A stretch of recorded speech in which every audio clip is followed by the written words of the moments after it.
Pourquoi la France est-elle à la traîne? Alors, la France n'est pas tout à fait à la traîne, puisque c'est quand même un bon résultat d'être le 4e derrière les États-Unis, la Grande-Bretagne, qui sont des pays anglophones, et derrière l'Australie, qui est aussi un pays anglophone. Premier pays francophone, alors? Premier pays francophone. Donc, on n'est pas tout à fait à la traîne, mais c'est vrai que ces dernières années, on a tendance à se faire rattraper par d'autres, et par les Allemands en particulier, par les Russes, qui vont nous rattraper aussi. Il y a beaucoup de raisons à ça. Je dirais que la principale raison, peut-être, c'est le fait que notre système universitaire et d'école français doit encore plus s'adapter à l'enjeu du marché international des étudiants, puisqu'aujourd'hui, il y a un véritable marché international des étudiants. Un marché? Oui, un marché, c'est-à-dire que concrètement, les étudiants choisissent, au plan international, les meilleurs établissements, ceux qui leur garantissent les meilleures conditions de réussite, les meilleures conditions d'accueil. Et de ce point de vue-là, on a encore un certain nombre de progrès à faire, et ça a été tout l'objet de la grande enquête que la Cour des comptes a faite sur ce sujet. L'autre facteur, c'est lequel? Vous étiez lancé pour un autre facteur. Pourquoi est-ce qu'on est encore en retrait? Alors, le premier facteur, c'est donc le fait que notre système doit être plus attractif. Et ça se décline dans beaucoup de facteurs, et en particulier sur l'accès aux diplômes et la possibilité de bien connaître les diplômes français. On s'est rendu compte dans notre enquête que toute une série de gens pouvaient être aiguillés sur des diplômes qui n'avaient pas de valeur, ou pas de véritable valeur, d'où des propositions que nous avons faites à la Cour des comptes pour que chaque étudiant étranger soit bien informé de ce qui se passe.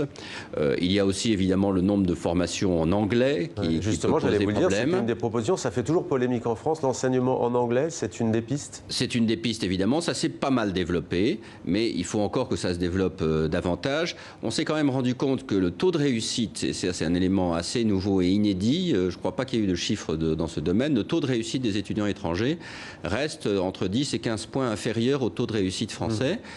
On pourrait faire mieux. Ce qui est intéressant dans votre rapport, Géraud Guibert, c'est que vous interrogez la mobilité, c'est-à-dire les étudiants qui arrivent en France, mais aussi ceux qui partent. On connaît notamment Erasmus, 44 000 étudiants via ce système, qui n'est pas diplômant. 90 000 étudiants partent étudier à l'étranger et deviennent diplômés. Quel est le rapport entre ceux qui partent et ceux qui entrent? Le rapport, c'est le fait que la solution pour nous, la meilleure, à la fois pour les étudiants qui partent et qui arrivent, c'est le partenariat entre les établissements universitaires, qui est beaucoup plus efficace que la mobilité individuelle. D'où l'idée qu'ils puissent se développer beaucoup plus encore qu'aujourd'hui, ça se développe déjà pas mal aujourd'hui, mais encore beaucoup plus, des partenariats entre établissements universitaires qui prévoient en effet des étudiants qui partent et des étudiants qui arrivent. Par exemple, entre l'ENS, l'École normale supérieure, pour ne donner qu'un exemple, et un grand établissement prestigieux à l'étranger. Et un grand établissement étranger. Alors ça se fait maintenant, un certain nombre d'écoles le font surtout. Il faut que les universités le fassent aussi et davantage. Ça se fait aussi.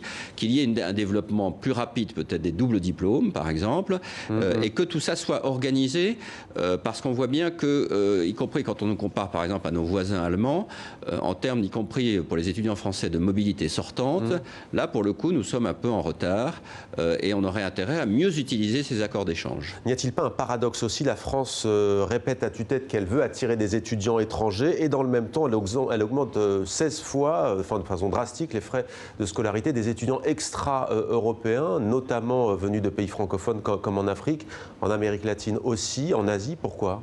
Alors, la Cour des comptes ne s'est pas prononcée. Dans notre rapport, nous ne sommes pas prononcés sur cette augmentation qui relève de choix, mais qu'en pensez-vous? Le Conseil constitutionnel vient de s'y opposer. Ce que la Cour des comptes dit, ce qui est important, c'est que s'il y a une augmentation, elle doit avoir pour contrepartie une amélioration de l'accueil.